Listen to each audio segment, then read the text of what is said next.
up, everybody, no more sleeping in bed.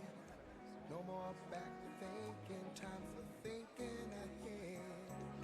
The world has changed so very much from what it used to be. There's so much hatred, war and poverty.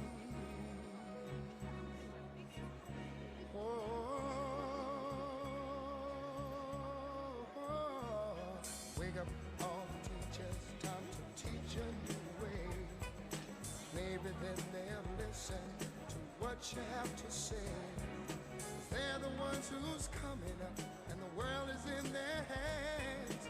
When you teach the children, teach them the very best you can. The world won't get no better if we just let it be. Na na na na na na na. The world won't get no better. We gotta change it now, just you and me. Wake up all the doctors, make the old people well. They're the ones who suffer.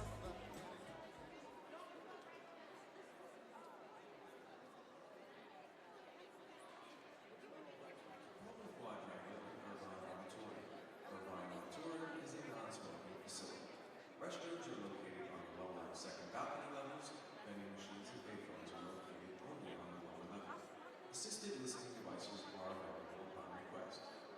Please take time to note the exit clearly marked at the front and rear of the auditorium. If for some reason there is an emergency, please use these exits to vacate the building in an orderly fashion. For your safety and the safety of others, after exiting, please move away from the building as far as possible.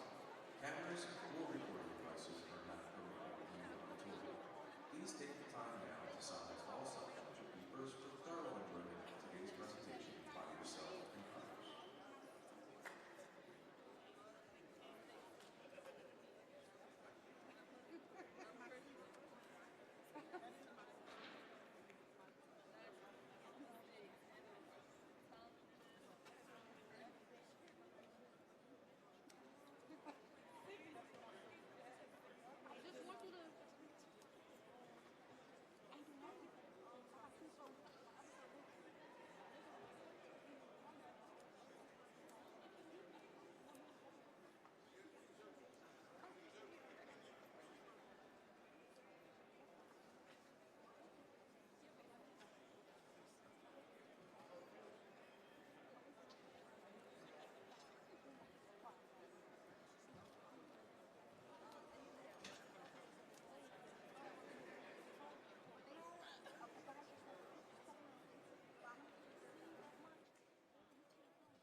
My name is Lawrence Bartley. I came to prison when I was 17 years old. My name is Julian Castillo. I'm in prison because I killed 2 people. Been incarcerated 19 years, 7 months. My name is LeBron Rogers. I shot my friend 6 times because I was angry. I know how it feels to have destroyed a family. I know how it feels to have eliminated a name.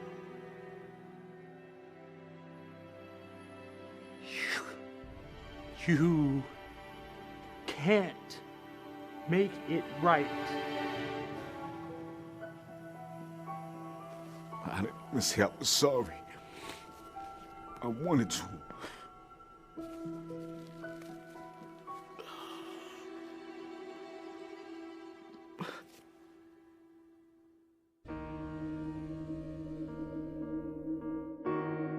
There's just so many issues why people come to prison.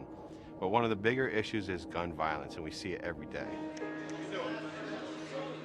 The men who are incarcerated for a good many years here wanted to reach out to the community to say, don't do what I do. Don't do what I have done to get here. And trying to get these 10, 11, 12, 13, 14, 15-year-old kids to stop and think for just 1 second before they grab that weapon.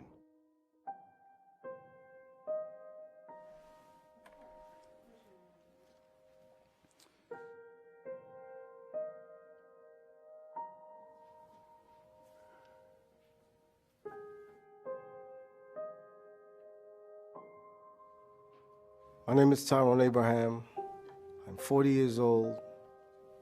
I made a choice, a gun that I held in my hands. A gun, when I first held one, gave me a sense of power. It made me feel strong. It made me feel like I was invincible. You could be the bad thing that happens to somebody. Think about that, right? There could be a family, there's a child, and a father, and there's a mother, and there's a family. They come here from Africa to build a better life, and they say to themselves, if I'm careful, then I can reach this good thing as long as nothing bad happens. And then I happen to him. You want to be the bad? You want to be the bad?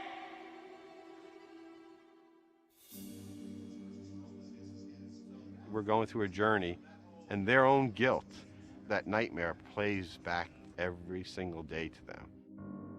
When I was 17, one of my friends suggested to me, why don't you carry a gun? You need this.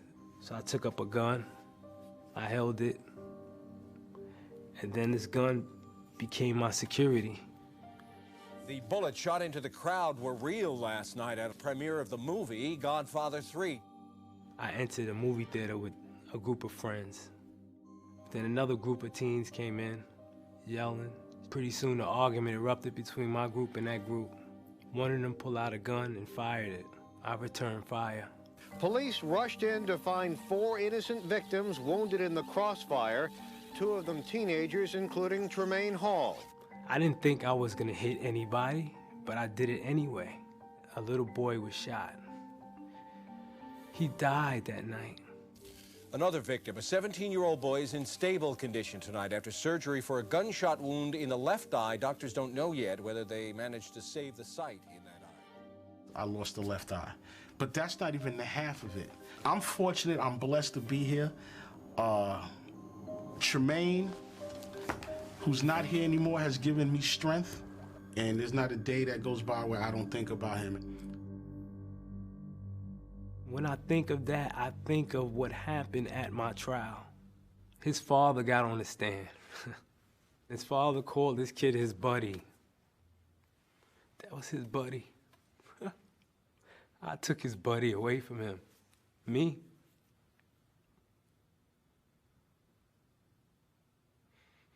How does that sit with me?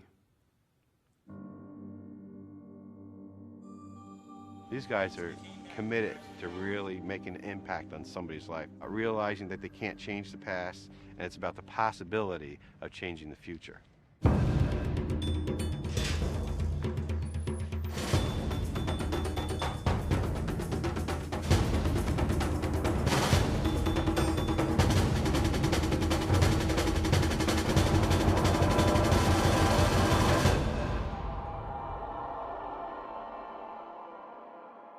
There is nothing you can do to make it right. And it's that fast, and it's over, and it's done, and you don't even know what you did. And by the time you understand, it is too late.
Good evening.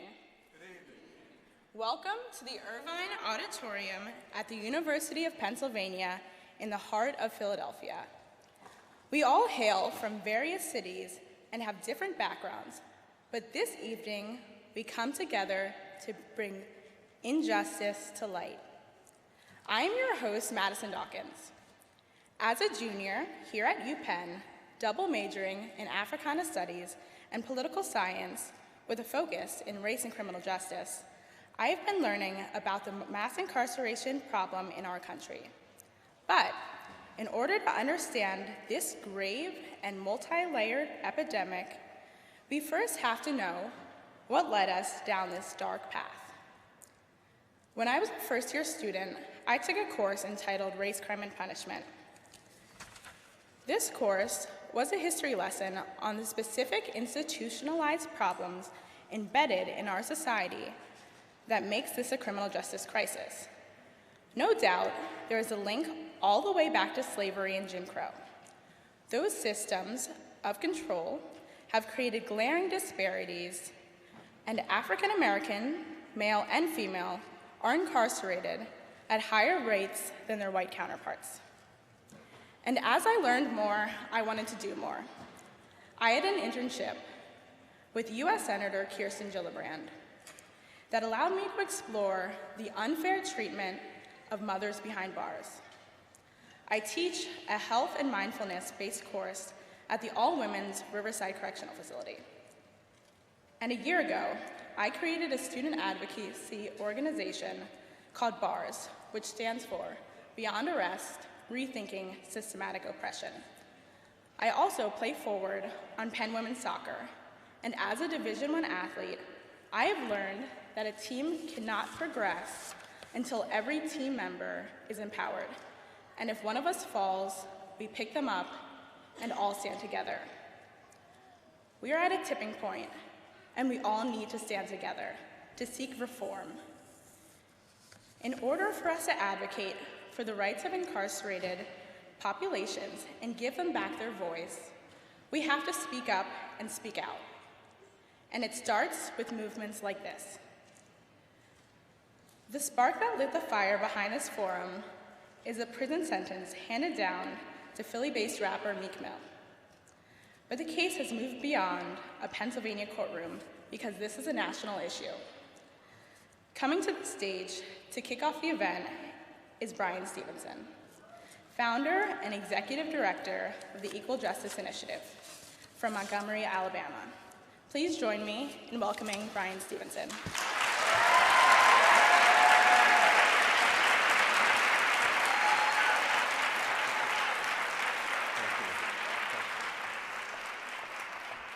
Thank you so much. It's a real honor to be here in Philadelphia. It's great to be on the campus. I'm here because I think things need to change in this country.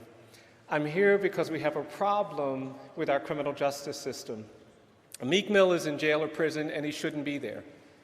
But there are thousands of other people in jails and prisons that don't need to be there. There are some things that we need to do in our community, and I want to talk about those things. This country has changed in some really radical ways over the last half century. In 1972, there were 300,000 people in jails and prisons.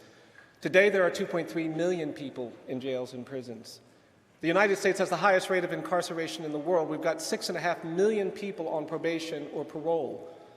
There are 70 million Americans with criminal arrests, which means that when they try to get jobs or try to get loans, they're often disfavored because of that arrest history. We're doing terrible things to women and girls in this country. The percentage of women going to prison has increased 646% in the last 25 years. 70% of the women we send to jails and prisons are single mothers with minor children, which means that the lives of these children get disrupted as well. We do terrible things to people when they come out of prison. We disenfranchise the formerly incarcerated. We take away their rights, their access to the systems that are necessary to thrive and do well in this country. But it's the statistic from the Bureau of Justice that keeps me up latest at night. The Bureau of Justice now predicts that 1 in 3 black male babies born in this country is expected to go to jail or prison during his lifetime. 1 in 3. That was not true in the 20th century. that was not true in the 19th century. It's become true in the 21st century. The statistic for Latino boys is 1 in 6. And I could stand here all night and talk about the problem, but I didn't come here to talk about the problem. I want to talk about the solution. I want to talk about how we change things in Philadelphia, in Pennsylvania, in this country. And I do think there are some things we can do. The first thing I think we have to do is that we're going to have to get proximate to the poor, the excluded, the neglected, the marginalized, the incarcerated. We cannot change our system of justice and stay on the campus of the University of Pennsylvania. We can't change things by only going to the places where privileged people go and protected people go. We're going to have to go to the parts of the community where there's suffering and neglect. Many of us have been taught our whole lives that if there's a bad part of town, you should stay away from there. I used to spend time in North Philadelphia. When I was a little boy, you'd run down one street chased by gangs, and down the other street you'd be chased by the police. It was a place people said, don't go. And there was this marginalization happening, and it still happens in Philadelphia. We've got neighborhoods and communities where people say, stay away from there. And I'm here to tell you that if we want to change our system of justice, we're going to have to get proximate, closer to the people living in the communities where people are dealing with addiction and dependency, where they're traumatized and menaced by the police, where they're targeted and profiled. We're going to have to get into those communities, and we're going to have to get proximate to those who are suffering. The answers to how we change things reside in the places where there's inequality and suffering. And some of us think that we have to wait until we have answers to go into the jails and prisons, go into the communities, and I'm here as a witness that the answers come in proximity with those who are being targeted and menaced. There's a power in proximity. I grew up in a poor rural community. My grandmother moved to this city, and I had this amazing woman. My grandmother was incredible. She was the daughter of people who were enslaved. And my grandmother was smart and strategic. And when I was a little boy, my grandmother would come up to me and she'd give me these hugs. And she'd squeeze me so tightly, I thought she was trying to hurt me. And then an hour would go by, and my grandmother would still see me, and she'd come over to me and she'd ask me, she'd say, Brian, do you still feel me hugging you? And if I said no, my grandmother would attack me again. And by the time I was 10, my grandmother had taught me every time I would see her, I'd say, Mama, I always feel you hugging me. And I didn't understand what she was doing until I got much older, but there is power in our ability to wrap our arms around those who feel menaced and threatened and targeted. There is power in creating relationships with those who are in jails and prisons. I want us to fight for Meek Mill, but I want us to fight for all of the men and the boys and the girls and the women in this community who are suffering. And what does proximity mean? What proximity means is asking. We've got this new district attorney, it's exciting, but we've got to insist that there be a conviction integrity unit in Philadelphia that investigates wrongful convictions and sentences. We've got to insist that our system of education turns things around. You see, we've got this misguided notion. The way we deal with education, I want the Department of Education to change the metrics, because you're not a good school just because you have test scores. If you expel a lot of students, if you suspend a lot of students, you are not a good school. If we make suspension and expulsion one of the metrics for whether a school is succeeding or not, things will change. We've got to start talking about these issues that have been menacing us and holding us. We've got to get proximate. There's power in proximity. And I'm here as a witness that when you get proximate, you begin to see things and understand things. But proximity won't be enough. The second thing we're going to have to do, if we're going to change our system, is we're going to have to change some of the narratives that have sustained inequality in this country.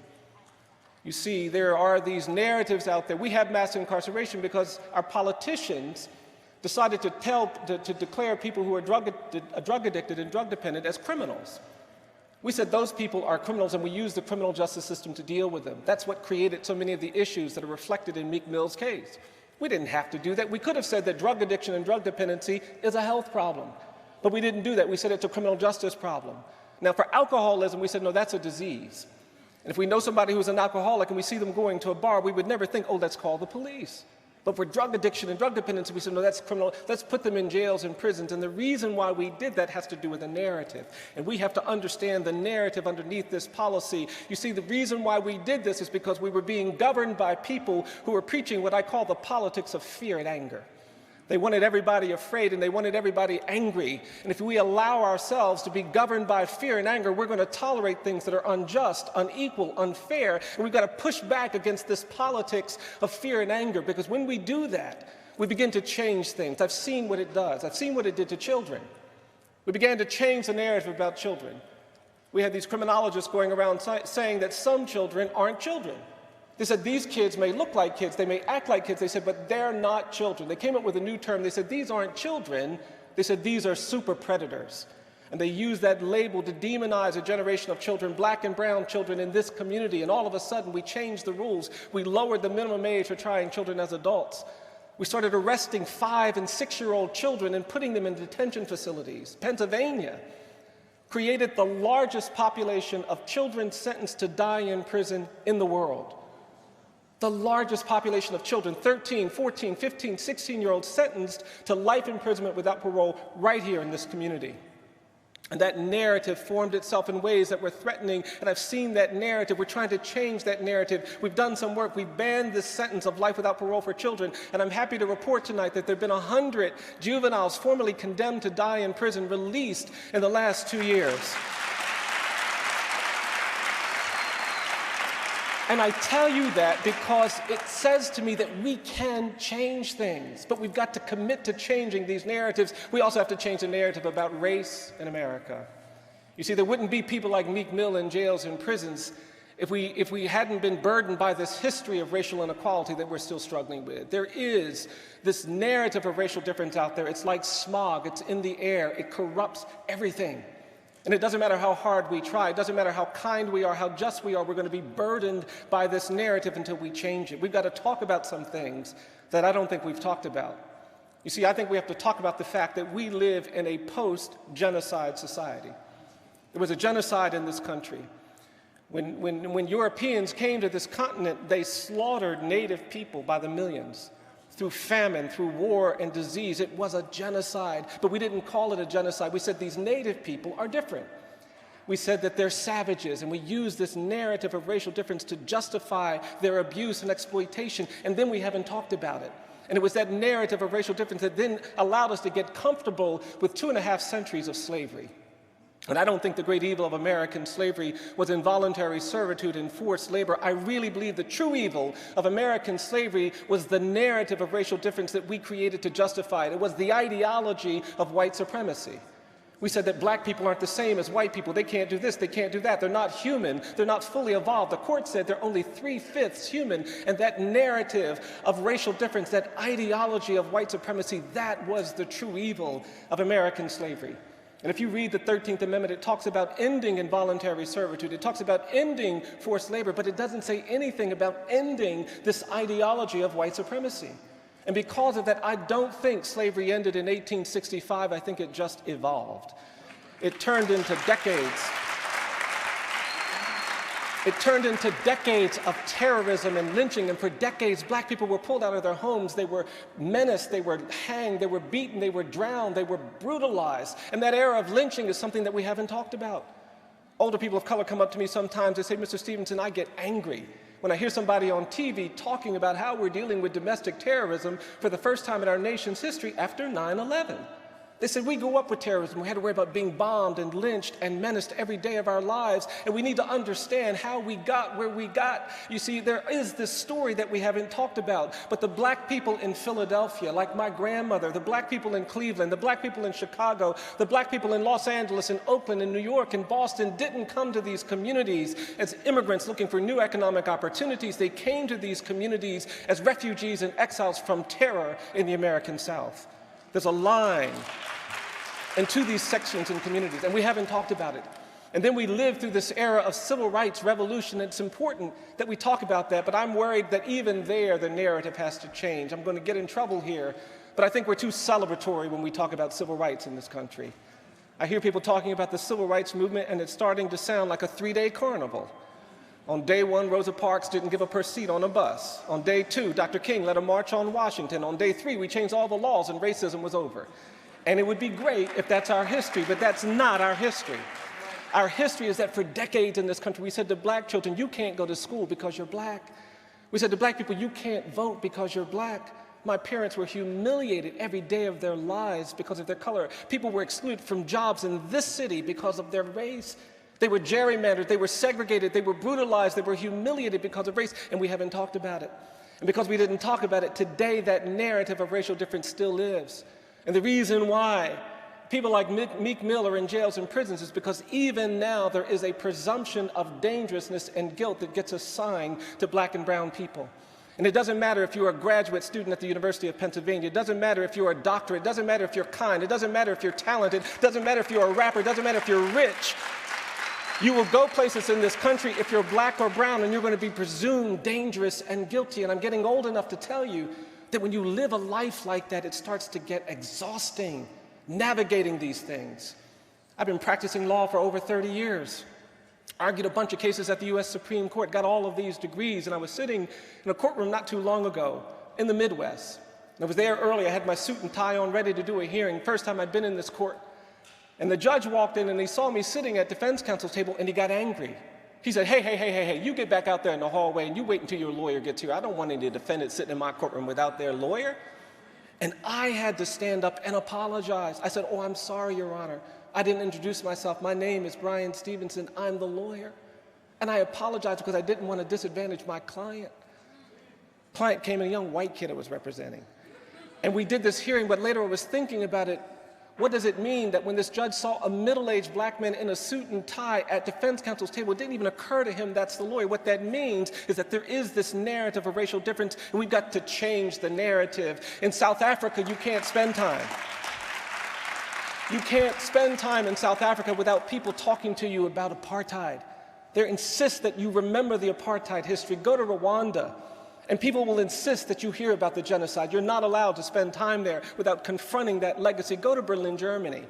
In Berlin, Germany, you can't go 100 meters without seeing a marker or a stone that's been placed next to the home of a Jewish family that was abducted during the Holocaust. The Germans want you to visit the Holocaust Memorial. They don't want to be thought of as fascists and Nazis for the rest of their lives. They are trying to change the narrative, but in America, we don't talk about slavery. We don't talk about lynching. We don't talk about segregation. You start talking about race and people get nervous. You start talking about racial justice and people are looking for exits, and we've got to change this narrative. We've got to create a consciousness that allows us to confront this history. And I think that sometimes people get confused when I talk about this. They think that I'm interested in punishing America for its past. I'm not interested in punishment. I'm interested in liberation. There is something better waiting for us in this country than to have to go through life presumed dangerous and guilty just because of your color. It shouldn't be that parents of children of color have to teach their children to either choose to survive or to die with no dignity. It's not right.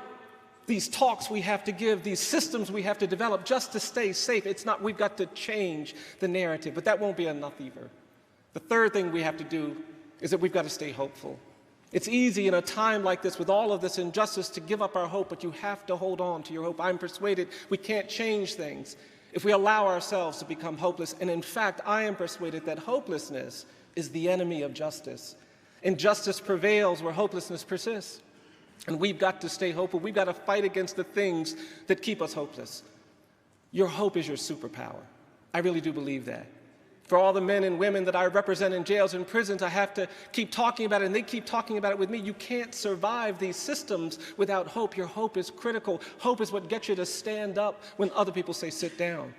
Hope is what gets you to speak when other people say be quiet. You've got to hold on to your hope if you want to change things. And I am persuaded that if we are hopeful about what we can do in this community, things will change.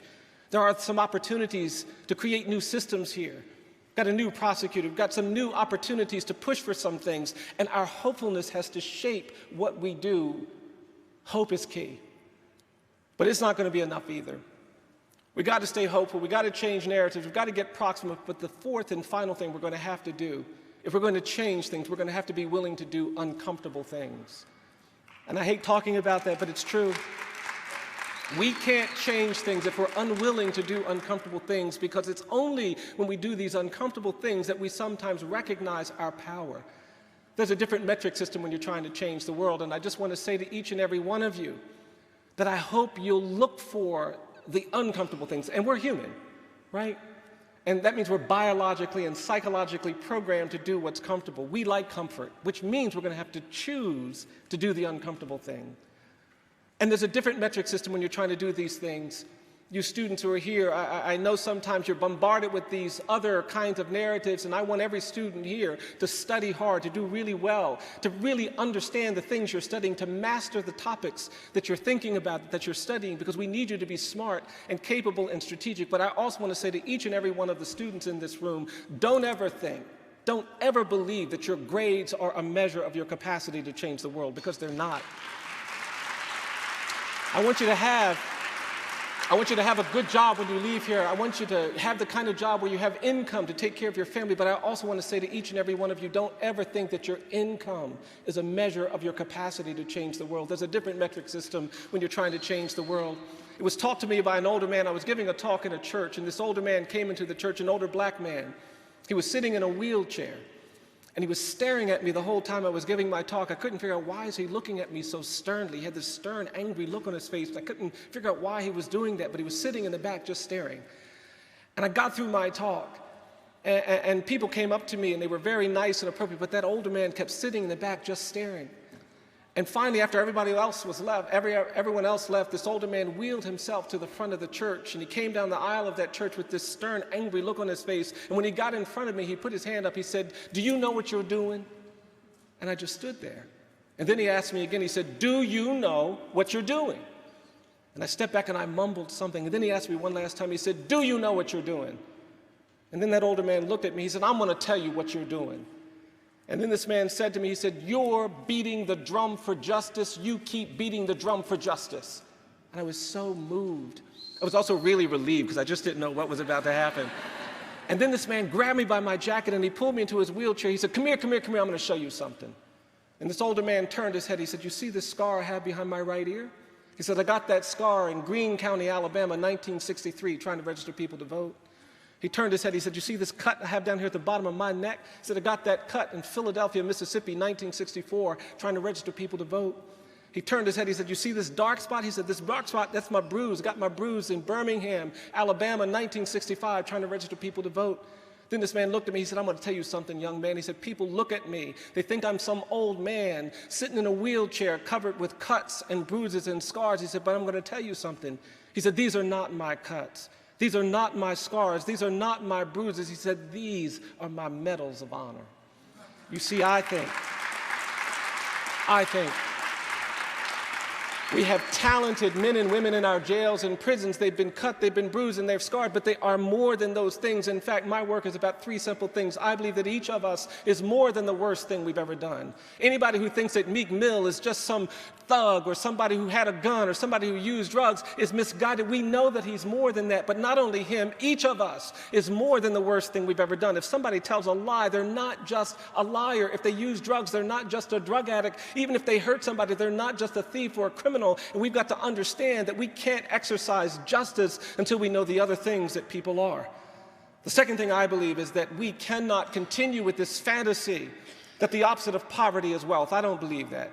I believe that in Philadelphia, as well as in America, I don't believe the opposite of poverty is wealth. I believe the opposite of poverty is justice. And when we do justice, we deconstruct the conditions that give rise to what creates poverty. And finally, I believe that if we're going to have a great city here in Philadelphia, if we're going to have a great nation, we cannot look at how we treat the powerful and the rich and the privileged. We're going to have to look at how we treat the incarcerated, the poor, the neglected and condemned. That's the context that's going to show us where we're going to go. And so tonight, I want you to know that we can change things. If we're willing to get proximate, if we'll stand up not only with Meek, but for all of those people wrongly convicted and unfairly sentenced. If we'll stand with them, if we'll get proximate with them, if we change these narratives, if we stay hopeful, if we do uncomfortable things, we will change things in this city. This city is the most exciting place in America right now when it comes to criminal justice, because there's a community of people like you. There's a district attorney. There are people committed and dedicated. There are clergy. There are activists. There are advocates. There are people in the entertainment community ready to fight. And so let's fight. Let's change things. Let's do the things that are necessary to create justice in this city and in this country. I wish you all the best. God bless you.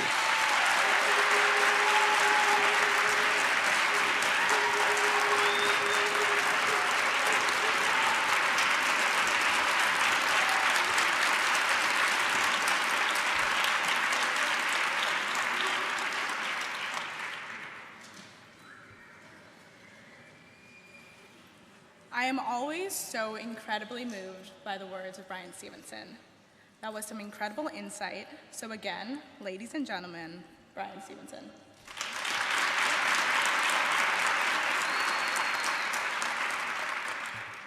Now, I would like to introduce my bar's co-president, Ayanna Coleman. Hello, everyone. Hello, everyone. So, where does everything stand with Meek Mill's case today? Here to bring us an update is famed New York-based criminal defense attorney, Joe Tacopina, who is representing Meek Mill, Kathy Williams, Meek Mill's mother, and the Reverend Al Sharpton, president and co-founder of National Action Network. But first, let's take a look at this video.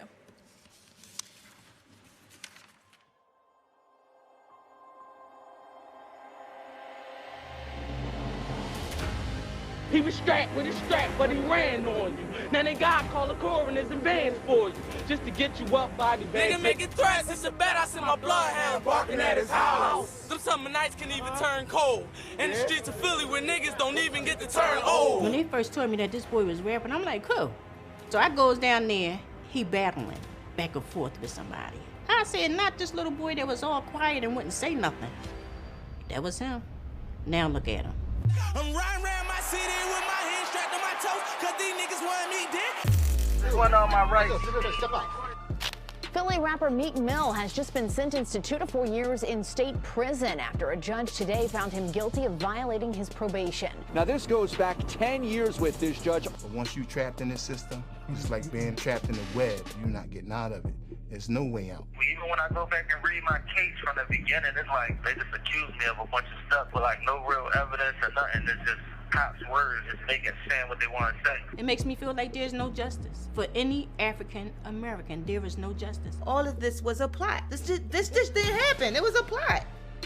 Because once you get classified as a criminal, you have no rights. I just want to know what's behind it all. We've now learned the judge who handed down that sentence is under FBI review.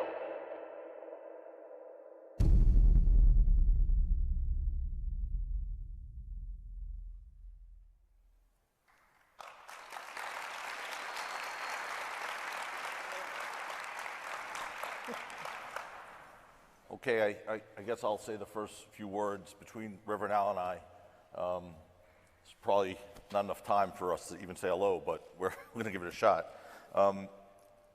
As most of you know, I'm one of the attorneys in this case. We have a great team of attorneys and investigators, and all of us come to the same conclusion. We've all been involved in the practice of law for a long time, me about 25 years. I was a prosecutor, a defense lawyer.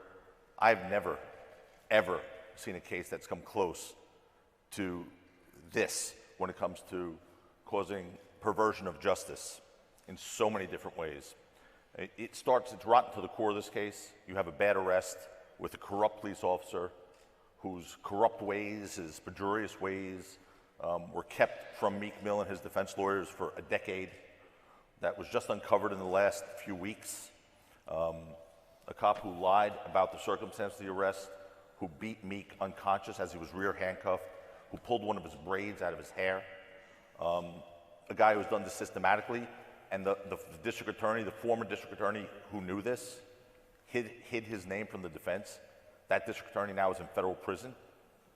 But Meek Mill, in the meantime, sits in an 8 by 9 foot cell eating food that's not edible for dogs, has missed Thanksgiving with his family, Christmas with his family, and has been sent to jail for not committing another crime after being on probation for 10 years, a level of probation that none of us would be able to withstand. You have a case that's not just about corrupt cops, though, and corruption to the core. You have a case with a judge that has displayed serious, serious issues, both of professional abilities, of ethical abilities, both regarding Meek and outside conduct, where she abuses her title and her position of power. There's been a lot of facts that have been put out there. This is not the forum for that because there's three of us who have to say a little bit of something, and we have a lot of very distinguished speakers here. First of all, I'm honored to be here at this great university in this great city, a city that's fundamental to the independence and the Bill of Rights and the sort of the importance of what this country is all about. And that's why it's such a juxtaposition to be here talking about a justice system that's broken. And that's what tonight's about. It's about reform and about a system that really has to take a deeper look, not just at Meek's case, but at the hundreds of thousands of other young, voiceless individuals who are sitting in prison for technical violations. I'm going to throw a few stats at you that are going to blow your mind in a second. But let me just remind you that Meek Mill was sentenced to 2 to 4 years in jail for a non-criminal offense by a judge who took the recommendation of the district attorney, who said he shouldn't go to jail at all, who took the recommendation of the probation officer, who said that Meek Mill has been a model probationer and said he shouldn't go to jail at all because these were technical violations. She excoriated both of them on the record, said they didn't know what they were talking about, and gave him 2 to 4 years because of her personal issues with him. Again, people were appalled. The district attorney's office, obviously, who normally opposes defense requests, were very upset by this, but that's the status. We have filed every conceivable motion, and don't forget, Meek has spent his entire adult life on probation. 10 years on probation, where he couldn't even go see his mother when she had surgery. He couldn't see his child at certain times unless he got permission. That's not what probation is supposed to be about. Probation is about rehabilitation. This case has been a perversion since day one. We have a situation where Meek is in there and he knows he's going to bring about change, and he knows that he's in there for a reason, okay? Because this case is bigger than Meek Mill. And Meek knows that. He's sort of just the platform that's going to open the doors and shed some light onto the perversion and the system that needs fixing. And it's not just for Meek, it's for all African Americans and all people who are being abused by a system that's run amok. The statistics I was going to tell you is that 1/3, listen to this, 1/3 of Pennsylvania's 50,000 state prisoners are people just like Meek across the entire state who've been put in jail for technical violations of probation, 1/3. In 2014, out of 5,000 probationers in Philadelphia, 3,000 were sent back to jail. 3,000 out of 5,000 were sent back to jail, not for criminal offenses, but for technical violations. That is not how the system is supposed to work. We're not even equipped for that. It's not fair to the courts, not fair to the individuals, their families. Probation is supposed to help rehabilitate and bring you back into society. If you make a mistake, you have to accept responsibility for that mistake. It doesn't mean put you in jail, throw away the key, you don't even have a chance to get bail. And that's what happens here. And this system needs fixing. The current DA, the new DA, DA Krasner, he ran a platform in his election campaign to try and fix this. And to understand, when he was a private attorney, he went against a lot of these corrupt officers who were in that list of 29 that the Philadelphia Inquirer published. He went against a lot of them to sort of bring out the fact that there is serious violations and perversions of the law. So right now we're doing everything we can for Meek in the sense that we filed every conceivable motion, from bail motions. And by the way, at the very least, I don't think anyone with a brain could say, okay, we now have a situation where the sentence was completely unfair and against any sense of justice. You have a situation where now, after 10 years, the only officer who testified against Meek Mill at his trial turns out to be a corrupt, lying, brutalizing cop. And that was hid from Meek Mill and his defense team. And so now that that information's out, and they have to do their investigation to see how they're going to handle this, which is fine, take your time. But do not keep him in jail while everyone's trying to figure out what to do here. At the very least, give him bail. And that's what we're asking for.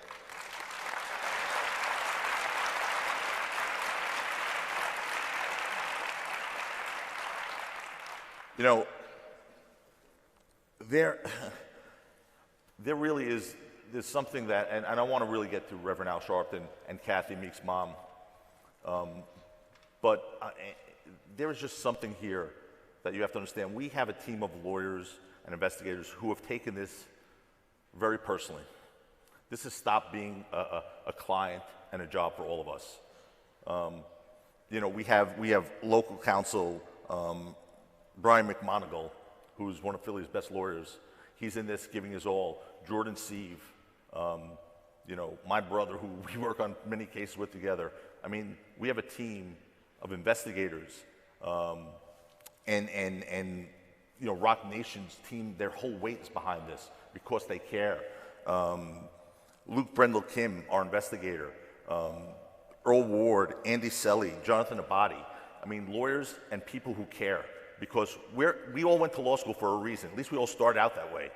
And the reason wasn't to make a lot of money or do that. It was to make change and to do justice. And when you have a chance to fix something that's so perversely broken, you take that and you embrace it. And that's what this team is doing. So this is a very personal thing for all of us. I mean, the judge threatens to sue me every day. I'm waiting. I'm right here, by the way, Judge Brinkley. If you want to come and bring your papers, if you want to come and bring your papers, and you have your lawyer running around the newspapers threatening to sue me, the criminal defense lawyer that you hired, by the way, very telling for a judge that was under FBI investigation. But if you want to come bring your papers, Judge Brinkley, I'm right here. I'm in your state. So serve me. I'd love to take your deposition. But I will not be intimidated by some overbearing, threatening judge. I will not be intimidated by corrupt cops. Our team will not be intimidated. And we will make sure this perversion of justice is overturned. Meek will come home.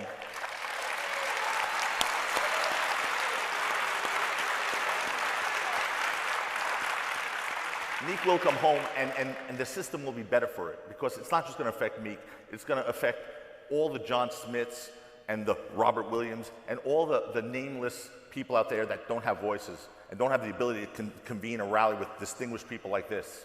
So good things are happening, and good things are coming. I want to introduce one of really people I look up to most in our society, Reverend Al Sharpton, and Reverend Al and I have not always been on the same side of the fence. I watched a tape of us 13 years ago. I was representing a police officer and he wasn't. And we had a debate on MSNBC, and he was not very nice to me. We've now become good friends, and I respect him as much as I respect anyone, because to me, Martin Luther King was the reason I went to law school. I watched everything I could of Martin Luther King, and to me, Reverend Sharpton is a direct descendant of Martin Luther King. And Martin Luther King said something to me that I take with me every day when I go to practice law, which is, injustice anywhere is a threat to justice everywhere. That's what we have here.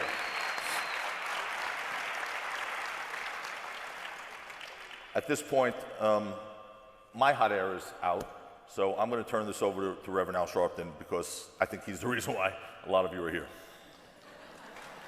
Thank you. A few months ago, when Joe called me, Joe Tacopino, and told me about the details on this case, he said to me that it would be good if National Action Network got involved, because one of the things that he had not seen is some of the national civil rights groups get involved. And I talked to some of the staff at NAN and gave them the details of what Joe had given us, because that's what we deal with, is civil rights. And I called Joe back and I said that we want to get involved, and I want to get involved because it's a shame that national civil rights groups are not supporting those young students in Philly standing up for Meek Mill. Because let's be honest about it. The reason why a lot of people won't is because we are talking about not only a system that is racist, we're talking about some blacks in the system that have a class problem. And if we don't stand up to this bias we have one to another, as well as what they do with race, then we will never be able to break this cycle that's a threat to all of us. So I told Joe, I said, first of all, we're going to be involved, and second of all, we've got to deal with the issue of Meek that is broader than just Meek, all of those that are incarcerated on these technicalities. One of the things that we dealt with when President Obama was in, and he started commuting a lot of these sentences that make no sense. If you are a mobster in Philly, you get a good lawyer and you go home. If you violate parole, you do 2 to 4. We got to deal with this across the board. So Joe said, I just want you to know, Reverend Al, that before your group gets involved, that the judge is a black woman. I said, okay. And he told me the story about the interaction. I told him I'll call you later. I do a radio show every day. I got back to National Action Network. I said, I tell you what, can Meek get visitors if we got some people to come down? And he said, I think I can arrange that. I said, well, arrange a visit. We set a date. He said, all right, I'm gonna need a name of who's coming. I said, tell him Al Sharpton, because I want that black woman judge to know somebody that has been fighting for people like her all of her life, to be able to sit on that bench is saying that what she's done is a disgrace to all of us that ever stood up in the first place. We did not march and go to jail and suffer for our people to get on the bench and look down their nose and forget how they got there in the first place.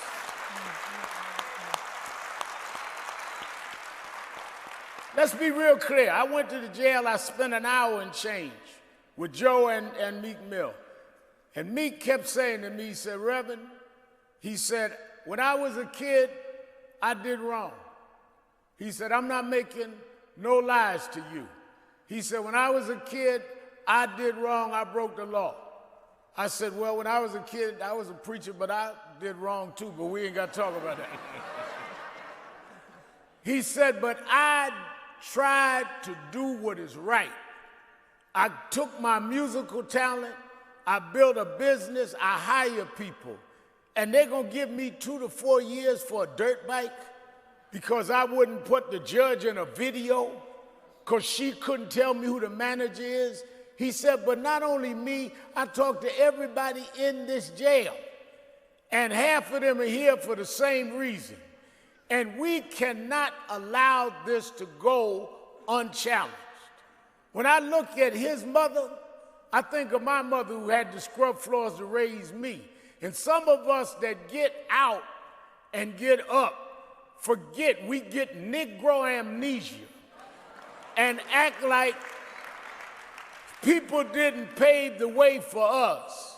And that's why when I heard about what reform was doing, I said, I'll come again, not send no representatives. I want this black judge, this black woman to know every time she looks around that people that she may think respects her is totally ashamed and embarrassed by what she's done to Meek Mill.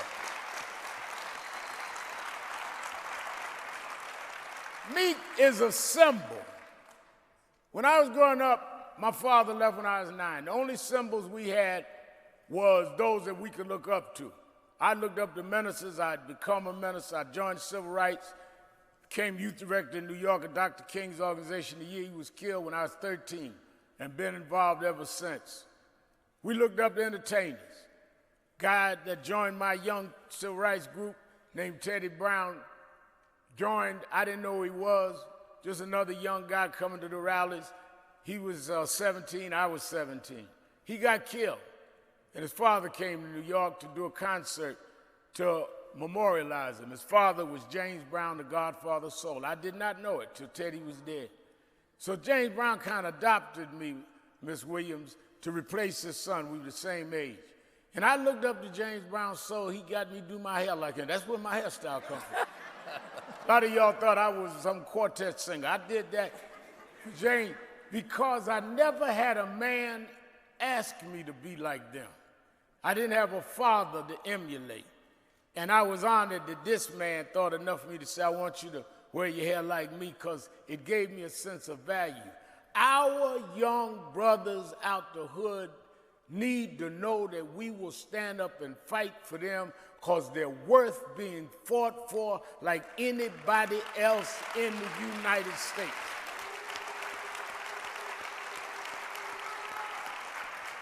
And if we stay on this and walk Meek Mill out of there, it will send a message to them all over this nation that people will stand up for you. Yeah, Porter asked me when I went to the jail with Joe, well, Meek is roughneck and Meek used lyrics you don't like. So what? We ain't taking etiquette class, we talking about justice. I'm sure I say things he don't agree with. We can debate on the outside, but you got too many of us on the inside. We don't have to even like each other, but we all each other has, and if we don't drop all of our differences and fight to preserve us, they will pick us off one by one. This man that's sitting in the White House now stopped all commutations of offenders, has said a thing where he's telling police don't even be nice putting them in jail. That we understand. That we're going to deal with an election. But what I don't understand is a black woman judge that went to a historic black college that's aiding and abetting Donald Trump in a prison industrial complex in this country. I don't understand that. I don't understand how a DA cannot object to Meek Mill going home. How even those in charge of the parole system don't object. But she finds some pride in locking him up, making an example of him. That is what has happened to us ever since we were brought to these shores. So we need to make an example in Philly that this classism and racism, we need to make an example by walking Meek out of there so all of the Meek Mills will know that we're not going to tolerate this. Okay. Good. This is it. Huh? The case of Meek, the attorney is giving you case in point. And even though we have fought on some cases, like he said in the past, we're locked at the hip in this. Even though you was wrong about that cop joke. But he was acquitted, not guilty, but all right. Doesn't mean he wasn't. Oh, here we go. We have got to really hang in there. Those young people that march for Meek, that continue to march, but even more important, people like those in reform that are fighting for people that are not known, that are not celebrities, people that are there that nobody cares about. These are the people that change this society for the best. They'll be there when there is nobody there with names. And that's what movements are about. And that's what we've got to build and support. So I'm not only here to support Meek, I'm here to support reform. I'm here to support students that are risking their time and whatever stature on campus and whatever they're doing in life, because they are paying the price that changes this country to where it is and where it needs to be. Mass incarceration is one of the critical issues in this country. We don't want to talk about it because we act as though those that are incarcerated are automatically guilty when they may not be guilty of anything but being poor, of having improper legal representation, or having judges like this judge that thinks that they can be just thrown away and nobody will care. We've got to show we care, because any one of us could be them. And every one of us needs to make a difference. Every morning we get up, we should have that determination that that part of our lives we're committed to. So I'm here for that. I'm going to keep coming. I'm going to do whatever we can for these grassroots and student activists to keep this issue going until we turn the whole system around. But Meek Mill is an important symbol of that system. And one thing, I've been able to achieve some things I wanted in life. I have one goal I tell Joe all the time now, and my goal is that every morning I get up and put my 2 feet on the floor, that every bigot, every racist, and every classist say, damn, he's up again. The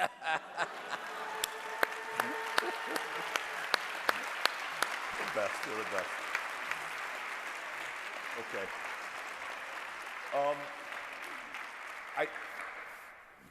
I could listen to him speak all day. I love him. We have Kathy here, Meek's mom.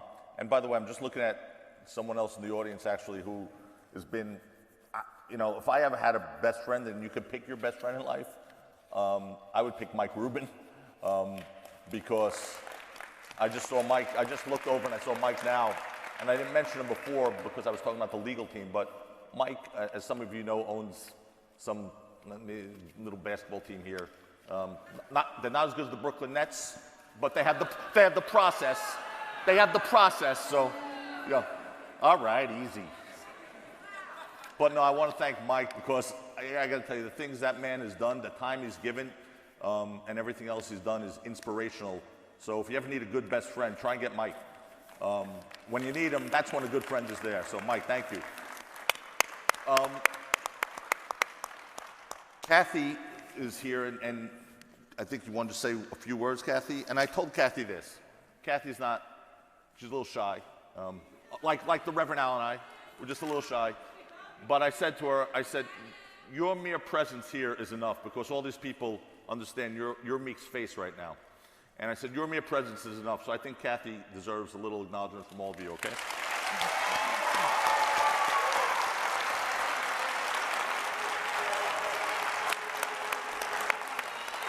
It's for you, huh?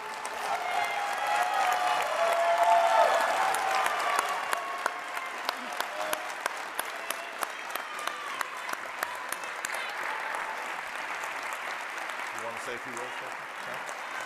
I don't know what to say. All you say is thank you. You don't say the N-word. It's okay. I'd like to thank everyone for coming out today, supporting my family, my son, and other people's family. It's not just about him, it's about everyone that's been treated unfairly, injustice. And I wish that Krasner would get on the move of looking into all what's going on that's happening in Pennsylvania. It's all corrupt. Like I said, I feel like I was a criminal of them doing this to my son for 11, 12 years. Who does that to a child? Do this lady have a heart? He has a son to take care of. He has his grandmother that's sitting there. He has a sister, niece, and nephews, and them sitting back there. And I'm his mother. I have to look, when she sent him to jail for 2 to 4 years, who was going to pay my bills? That was my support, which my daughter gives me support too. But he pays everything. I like to thank whoever's paying my bills. I just like to say thank you to everyone that came out here. There's nothing like that.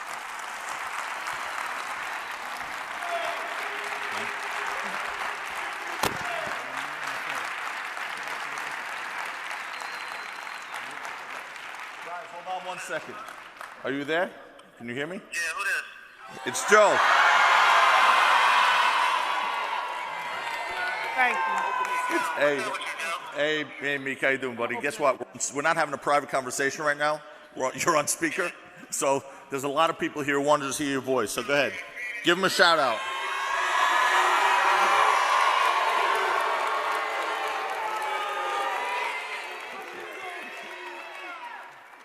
Guys, let's Meek say a few words here too. I'm here with your mom. I wanted to say I appreciate all the love and all the support from the people from Philadelphia, all over the world, the people that have been showing support. And you know, I think it's about time Pennsylvania had some type of light shined on the system because I'm actually caught up in the system, not just me, myself, me and a bunch of other young men and older men. And you know, it's kind of hard to get out of it. I've been on probation since I was 18 years old. Ain't committed crime since I was 18 years old, and I'm back in a state prison due to a few small minor mistakes. And you know, I'm just appreciative of all the support everybody that's been bringing to the table. Rock Nation, Mike, lawyers, Philadelphia, my supporters, everybody, man. I'm just supportive, thankful. Okay, Meek. Well, I'm here with the Reverend Al and your mom on stage, and we all give you a big hug, okay?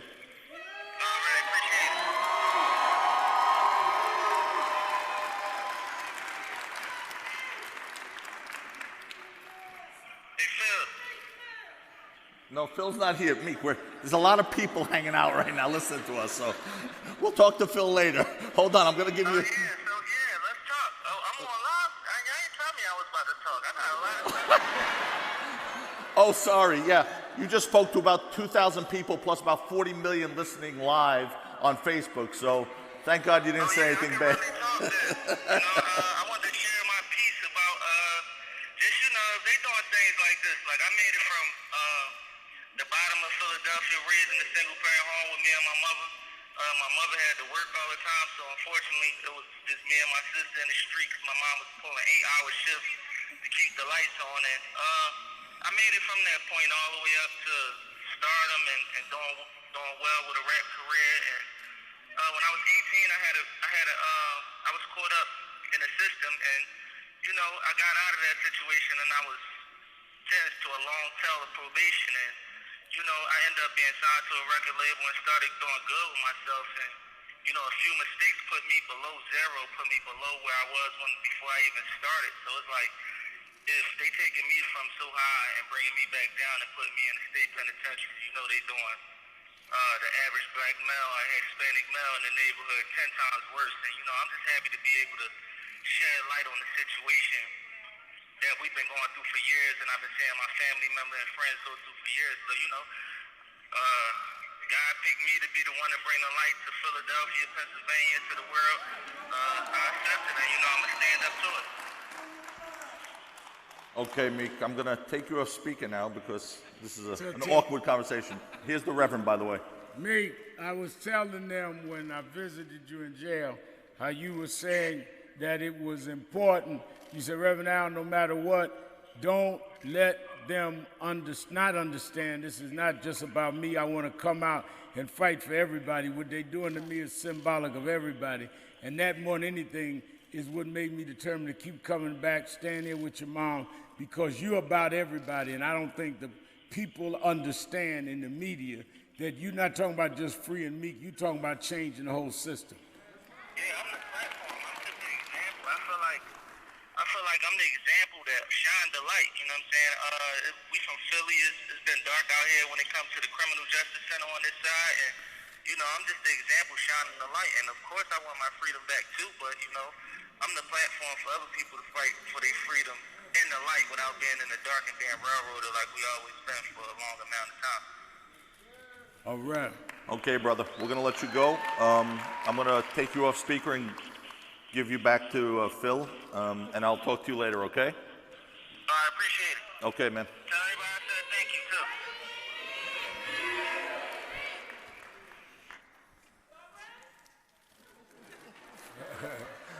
Thank you, guys. Thank you very much. Right, thank everybody.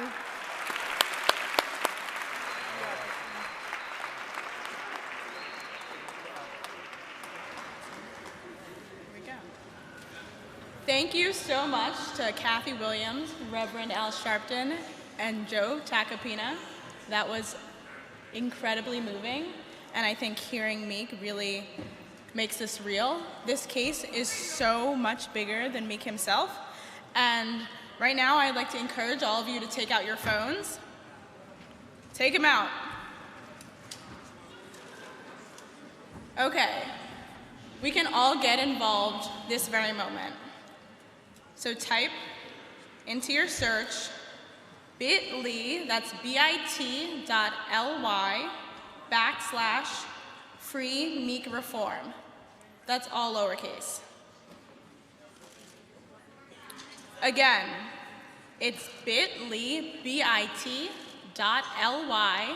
bit.ly/free Meek Reform.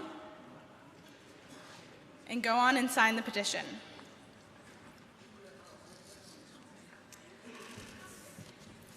This Meek Mill case has shined a light on the Pennsylvania justice system, so we've assembled a panel of experts to talk more about what can be done on the state level.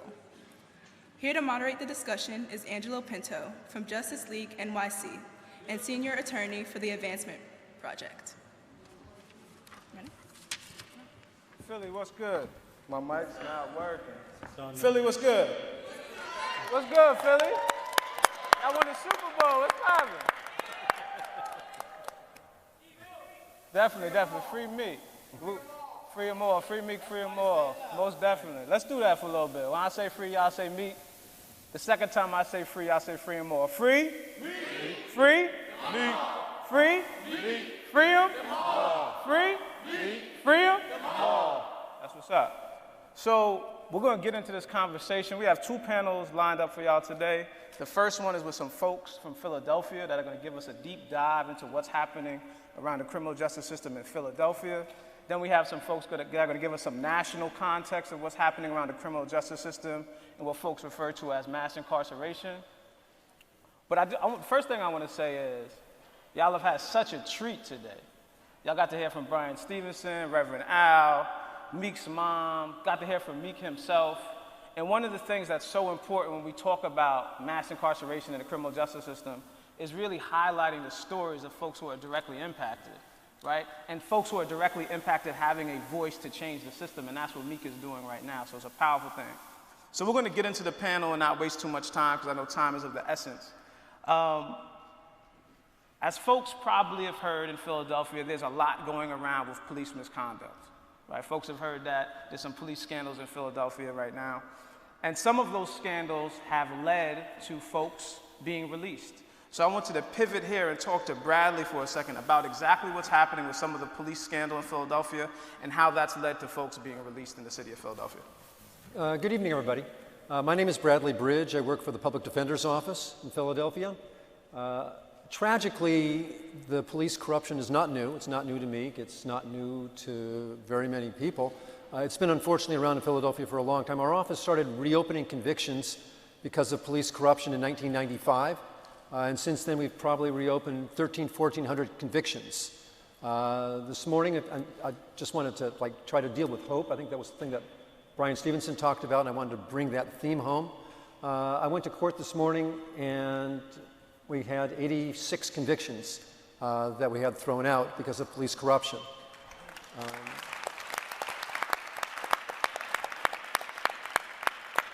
That's part of a continuing process. We've been doing this for several years now.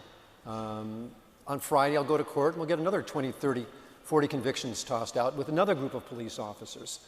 The police do not call list includes Officer Reginald Graham, who was the person that arrested Meek Mill, and we anticipate filing several hundred petitions for other people that were arrested by that officer also. And it's part of a continuing process by which hopefully will bring some accountability to the system. This afternoon, I sat down with the police integrity officer in the district attorney's office, and they want to try to make things right. It's refreshing. I've been a public defender since 1979, and it's refreshing to see changes like that in the district attorney's office. And we hope there'll be a continuing dialogue and conversation to try to make amends for what happened in the past. Definitely. And I want to pivot now to Joanna from the Youth Sentencing and Reentry Project. Philadelphia has recently elected one of the most progressive, if not the most progressive DA in the country. Has that translated into the change on the ground that folks want to see? And if it hasn't, what needs to be done to kind of push that forward?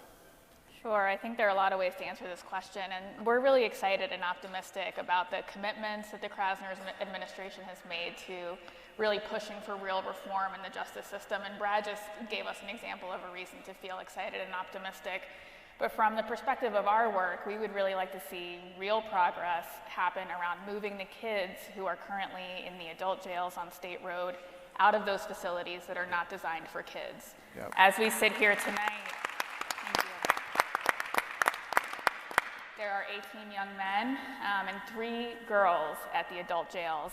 Many of them are in solitary confinement or the whole. Many of them are subject to the excessive bails that we've been talking about this evening. And they shouldn't be there. They should be somewhere else. We feel like there is momentum and there's an opportunity to create that change, and that's just one of the examples I would lift up that we're hoping to see under this new administration. Most definitely, most definitely. So there's a lot of work to be done. Reverend, I want to pivot to you and some of the work that you folks do at Power around creating community opportunities for everybody. How has the criminal justice system not done that? Okay. Power is Philadelphians organized to witness, empower, and rebuild. We're 65 congregations, multi-faith, multi-racial, in the city of Philadelphia and the surrounding counties, now moving out to places like Harrisburg and Lancaster and Allentown, building communities of opportunity to work for all.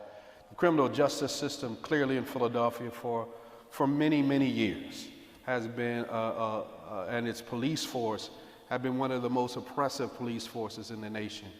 The Human Rights Watch in the 1990s and Amnesty International cited Philadelphia for human rights violations.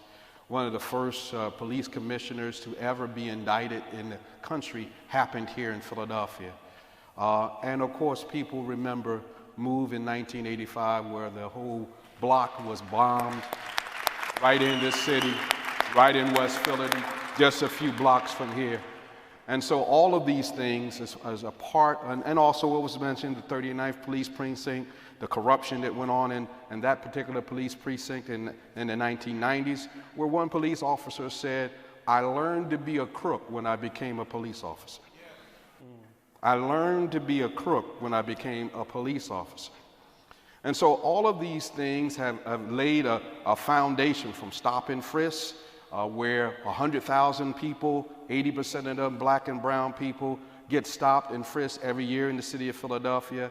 20,000 of them emitted by the police officer in the police department as illegally stopping them, unconstitutionally stopping them, and discriminatorily stopping them, all the way through a cash bail system, which has people in jail for 6 months, 9 months, 12 months, for as little of $500 that they cannot pay, destroying and undermining their life, taking away their home, taking away their families, taking away their benefits.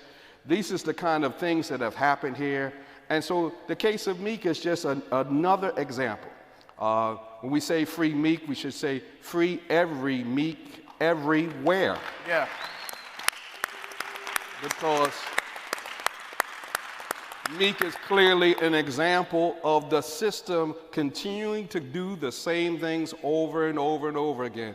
And so what Power does is organize forums like we have here today, organize on knocking on door to door, just to tell and educate on all of these issues, and begin to build a movement of people for real change.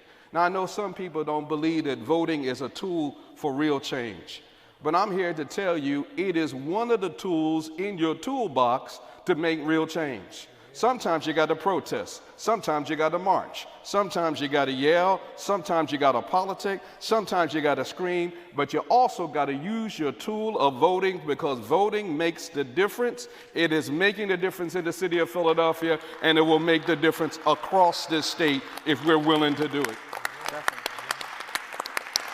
So Power has a goal this year. We cannot change all the laws we want to change just by changing the district attorney. He is a progressive district attorney. We were influential in getting him elected. We're going to hold him accountable to everything that's being talked about here today, and we will continue to hold him accountable for these 4 years that he is in office. But we can't win ultimately in Pennsylvania or Philadelphia unless we're winning in Harrisburg.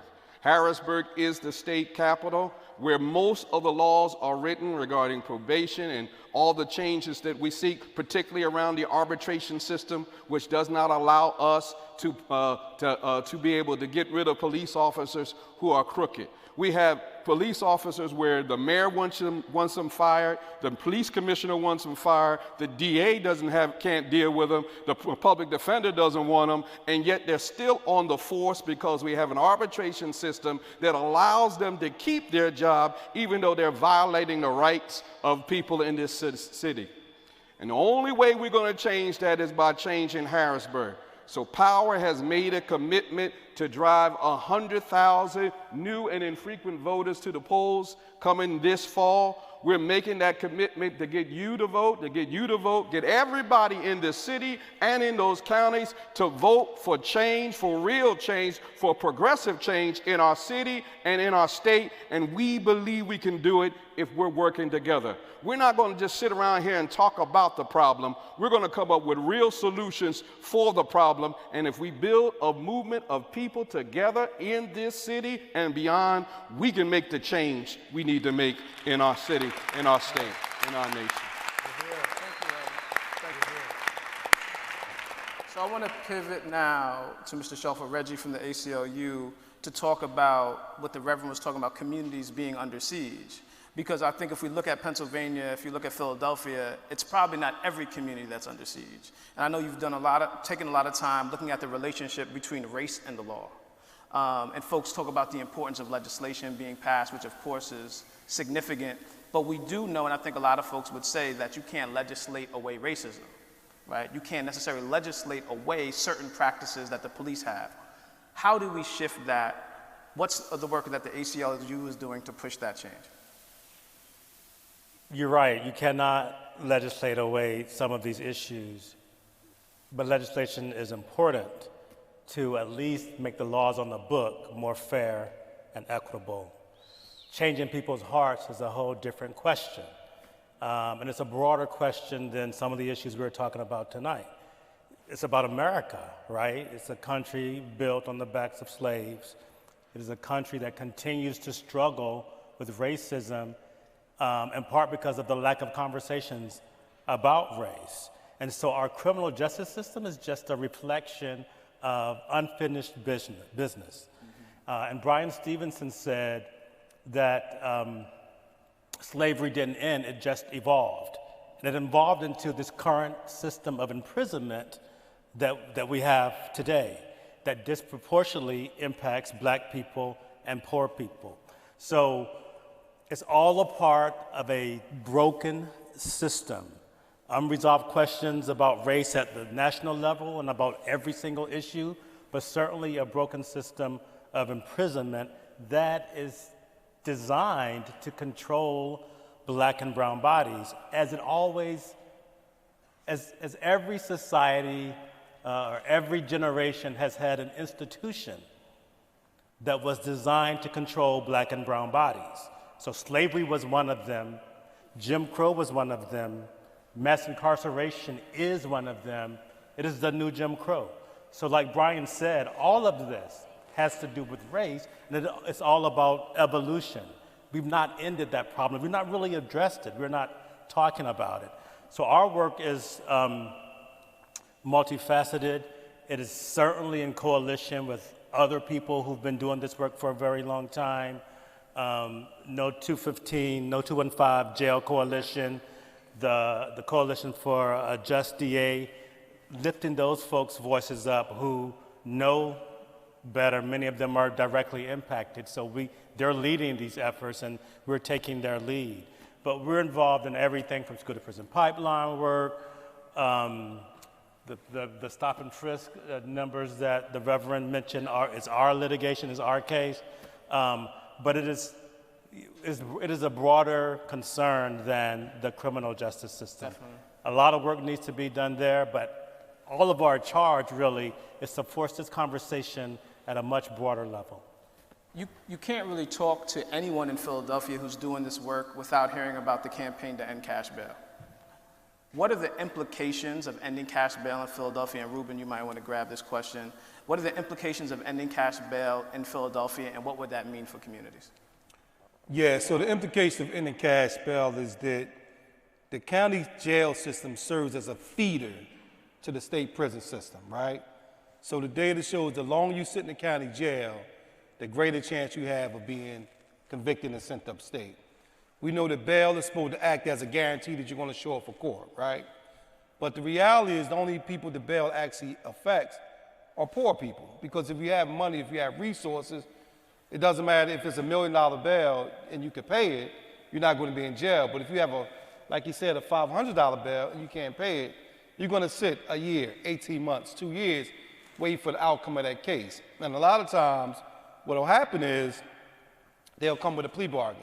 So now you might not go upstate, but you end up with like me, you're on probation, right? And a lot of us think that probation is okay because at least I'm not home. But the least little infraction that you get while on that probation, because according to probation and parole, you don't have to commit a new crime to be sent to jail. You can just have a violation. So it could be a high you're on. You could have moved across town. You could have lost your job. Someone could have just made an allegation that may not even be true.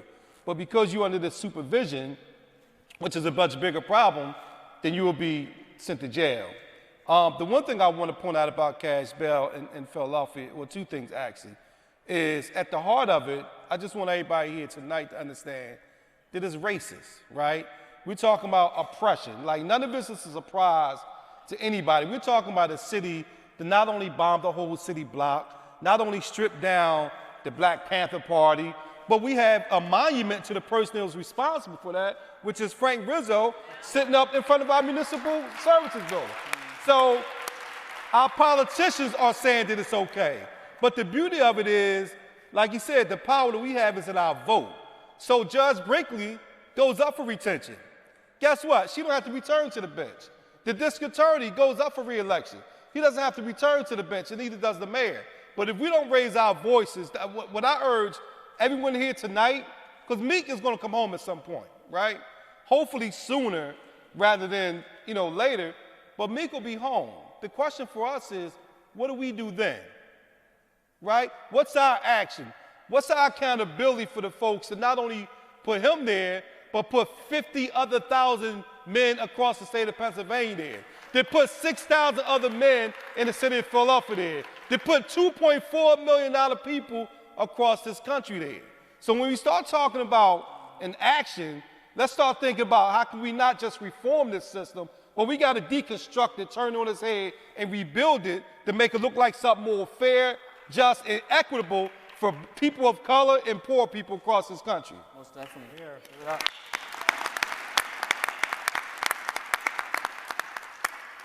I often say to folks, when you look at the criminal justice system, we're confronting a system, right? And you can't confront a system unless you build a system. And oftentimes we haven't built a system to confront the system, the political way the system moves to react to folks. Professor, I wanted to ask you a question. I was taking a look at your book, Caught, and it was talking about some of the political mechanisms that make criminal justice reform hard. Can you share some of that with us and talk about the ways in which we can get around that, the ways in which, when we're talking about criminal justice reform now in Philadelphia today, some of the same issues that have been here 10 years ago, some of the issues that were here before that. And oftentimes when folks look at it, they say, well, we haven't made much progress, why not? Can you talk about some of the things that are hindering that kind of progress? I'm going to do what my students do, which is answer the question they want to answer rather than the question I asked, right? Okay. And I want to thank my students. I think one of the most gratifying things is to see so many of you out in the audience today and how you've joined this movement for criminal justice reform. But the Reverend Al Sharpton asked us to talk about hope. And things are really hard, but we are at the epicenter of criminal justice reform in the United States today. And I never thought I would say that.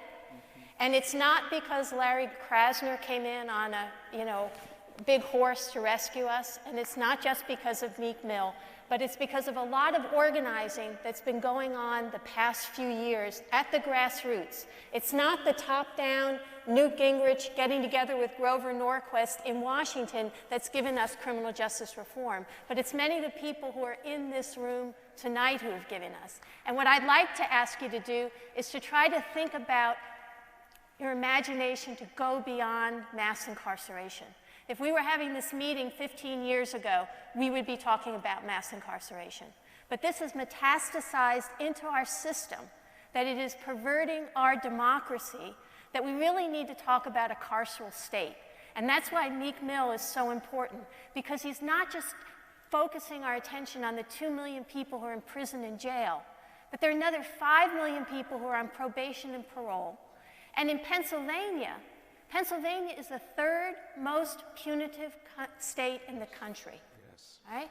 If we had all our people on parole, probation, community service, jail, prison, and you look at our rate, of watching all of those people, watching all those Meek Mills out there, watching all the people on State Road. We are third in the country after Georgia and Idaho. 1 out of every 25 of our adults is being watched. And so that I think that this is a hopeful moment. And I agree with you, we need to look at Harrisburg and we need to look at Washington. But I also look at many people today who look at Harrisburg and look at Washington, and my young students say, we can't change this, that the politics are so polarized. The best I can do is go down and tutor somebody in prison and feel some gratification. But I think what Larry Krasner's election showed us is there's a lot of discretion in the system. And prosecutors are the real lawmakers of the system.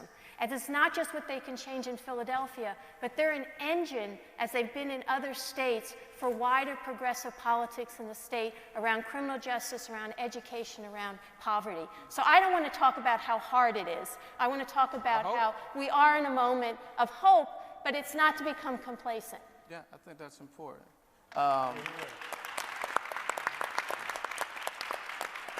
Hope is very important.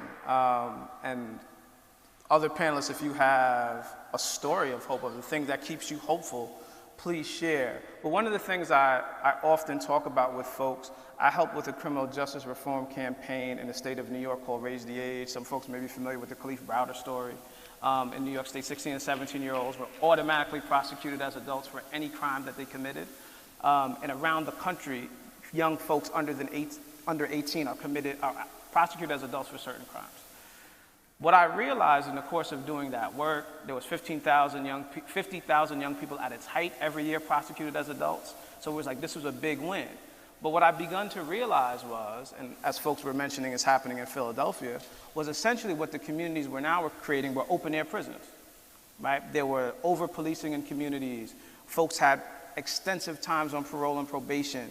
There were like monitoring happening with folks. And communities were under siege from police. So for me, after doing that work, there was still a lot of hope I did not have.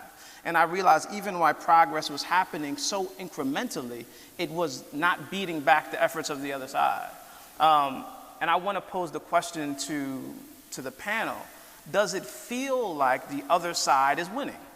Even though you have a progressive district attorney, there's a movement to end cash bail.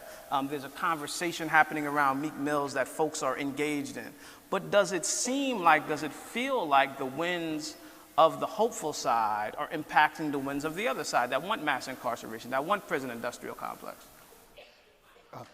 Well, I'd like to just share. I mean, you invited us to share stories of Yes. hope, and I think it's somewhat responsive to your question, and I'm going to take Marie's cue and sort of answer the question that I was thinking about.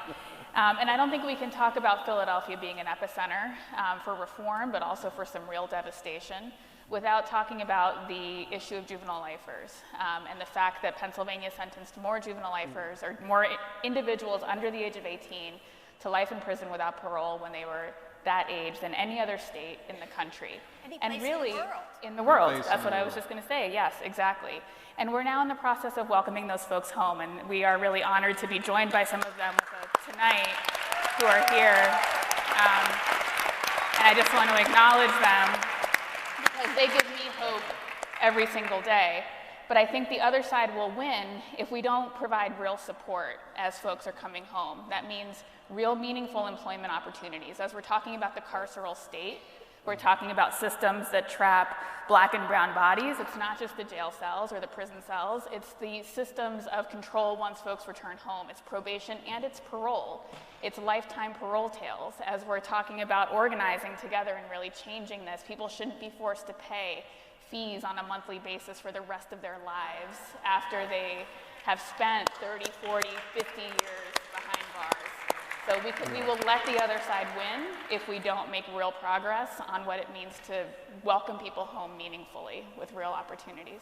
Absolutely. And I would say that any wins the other side may be having in this moment are temporary at best.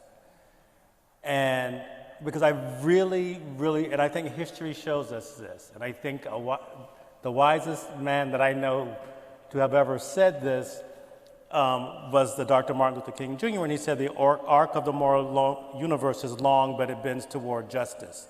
And so we go through cycles of history of advances and then retrenchment, of wins and losses, but we ultimately get to the place we need to get to. And so I think we're headed there. I think it does seem, when you think about the national landscape, it's hard to always be optimistic, but I think ultimately good will win out over evil. And I think we're headed there. And I think that is why so many people invest their time and their energy and their resources into this fight, because whether you wake up feeling optimistic or not, everyday lives are on the line. And so it's like you don't have the choice but to engage in the battle, which ultimately will be victorious for good. Reverend. Thank you, sir. I would say that the time we are living in now, there has been no time like this in human history. We have an opportunity. Our technology is now getting to the point where basically artificial intelligence and robots will be doing a lot of the things that we do. One of my parishioners went to the doctor and had surgery on his knee, and the doctor said, "I won't be doing the surgery, the robot will." My parishioner said, "Well, what will you do?" "I will assist the robot." There will be coming a time where he won't have to assist the robot because the robot will assist the robot. The point is that we are at a time in human history where we can even disconnect wealth from what a job is, that all of our wealth can be provided for everyone, that everyone can share in it equally and fairly, because we will literally have enough for everybody. We don't live in a time of scarcity. We actually live a time of great abundance, and our technology will make it more abundant and more abundant and more abundant in the next 5, 10 years. And so what are we going to do to shape this next direction for our nation? Are we going to lock everybody up because we don't have enough jobs for everybody? Or are we going to share in the wealth together? That is the great struggle right now, and repressive forces want to hold all the resources for themselves, and so they lock up people of color, not because they want to use them for their bodies, but because they want to store them away, because they don't want to share the wealth of this burgeoning economy for everyone. So we all have this opportunity through our government, through our democracy, to say, no, we will share wealth. We will have shared prosperity. Everyone, black and brown, across this country and across this world will share in this new world equally, and this will drive us to a better life for all. And so many of the issues we're even talking about now won't matter because we'll have enough for everyone. And this is the question of what world we're going to shape. But it's right before us, like no other time before. And I'm excited and hopeful that we'll make the right choice, the choice for all of us to grow and benefit together. Yeah. At this time, audience members, if you have any questions, there are mics set up that you can actually go to. There are 3 mics set up for folks if you have questions. Hold tight for 1 second until we get the mics over to folks. Okay. So I don't really have too much of a question, but I feel like I have a powerful voice, and I feel like my voice needs to be heard. So if this is the appropriate time where I can just speak really fast. I used to perform a lot in Philly and stuff, and I respect Meek Mill as an artist. Like, he helped the community a whole lot. Like, I'm talking about giving back, and I seen, like, even when he got locked up, he was giving back during the turkey drive.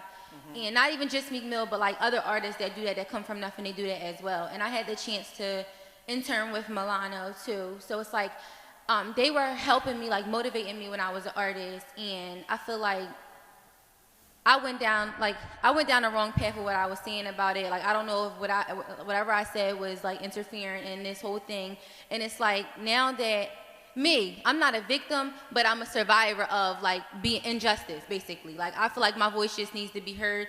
And it's like my house, like, I don't know what's going, like, cause I was a rapper and I used to rap about what I used to go through and how I was brought up because my dad was like a drug dealer and he did all this and he did that.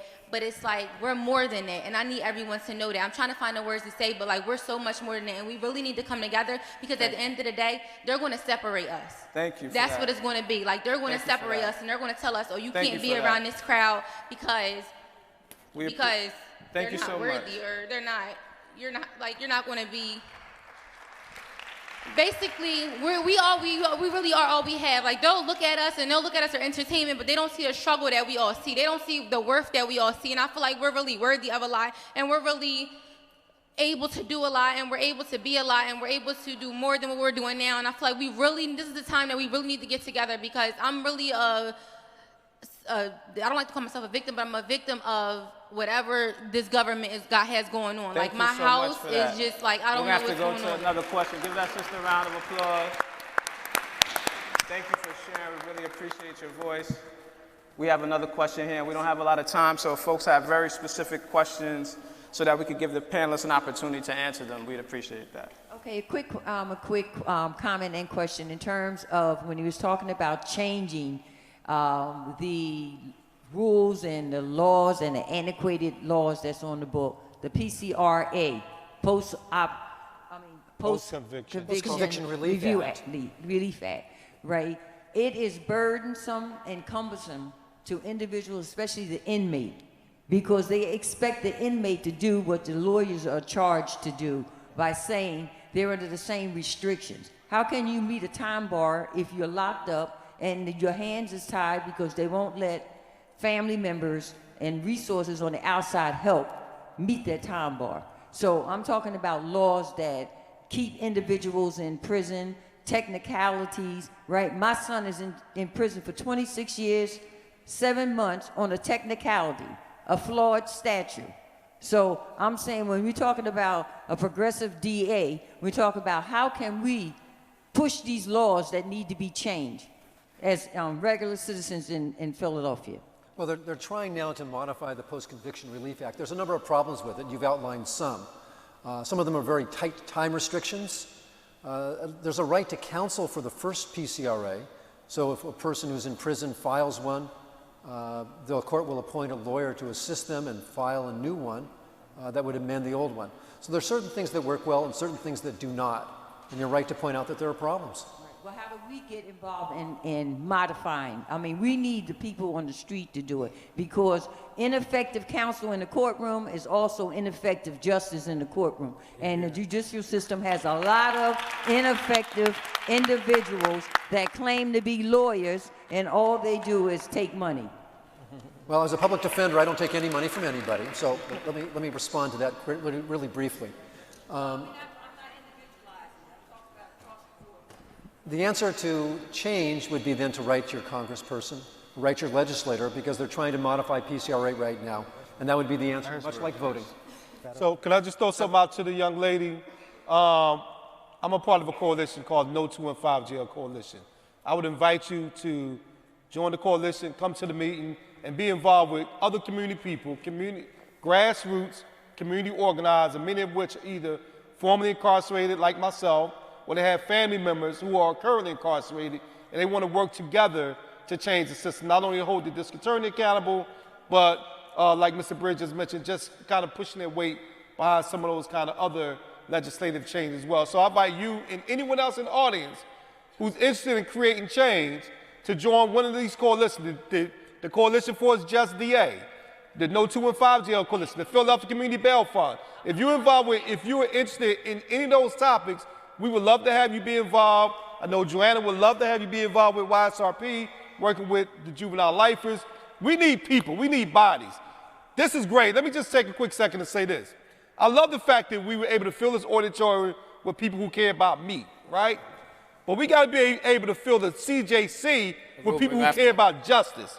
We gotta be able to fill City Hall with people who are concerned with other human beings. If we let this slide like this is all about Meek, then we're not only doing Meek a disservice, but we're doing Meek and Joseph and David a disservice. You understand what I'm saying? So we got to roll our sleeves up and really begin to dive in and do the heavy lifting to create change in our community. Ruben, thank you for that. That's going to be the last comment and last question for this panel. Give it up for the panelists, please.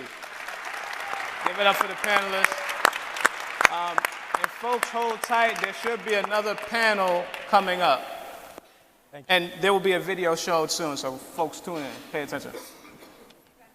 I'm coming home with felonies. Like I had dreams of like going to college parties and being in college and stuff like that. But once you get these type of felonies on your record, everything is over with. It's like you're like an alien now. Like you go fill out an application, it's like people treat you different. Even when I started making money, I tried to move from the environment I was living in because it's a rough environment. I want to move my mom, my son. They wouldn't even accept me in certain environments because of these felonies on my records. Desiree from Rock Nation, the other day, they closed my bank account because of me having felonies on my record. And these are things I've been arrested one time for criminal activity when I was 18 years old. Yeah, actually, I thought it was going to be shorter. So I think we're back. Is my mic back? We're back. So we're here with another panel. This panel is going to provide some of the national landscape to have another a deeper dive around criminal justice reform. Folks, if you want to introduce yourself, we can start here. Yeah, David Rudofsky. I'm a civil rights attorney in Philadelphia. Hi, I'm Sophia Elijah. I'm the Executive Director of the Alliance of Families for Justice and also a criminal defense attorney. Jay Jordan, Second Chances Project Director for Californians for Safety and Justice. Jean Harrell, Executive Director, Center for Returning Citizens. So the first question I'm going to ask, we've had a lot of conversation in the first panel about what are the type of reforms necessary to transform the criminal justice system. One of the reasons that folks often talk about, or not often, but some folks talk about on why some of these reforms aren't going where they need to go is because who you have at the table having these conversations. Oftentimes, those closest to the problem, folks who are formerly incarcerated and their families, are not a part of this decision making.